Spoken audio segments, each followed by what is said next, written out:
আসসালামু আলাইকুম প্রিয় দর্শক, আজকে আপনাদের কনস্ট্রাকশন সাইডে আজকে আমি ভীম ঢালাই দেব 10 ইঞ্চি ভীম আমি ঢালাই দিতেছি।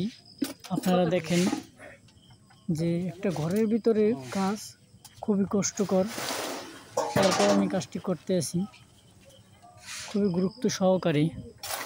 কাজটি আশা করি সবার ভালো লাগবে।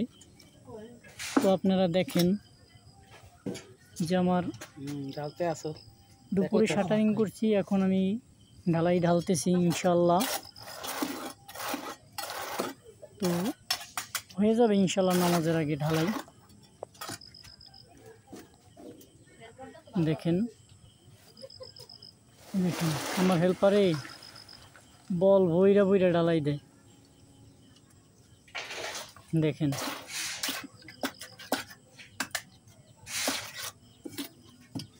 চোদ্দ ফিট লম্বা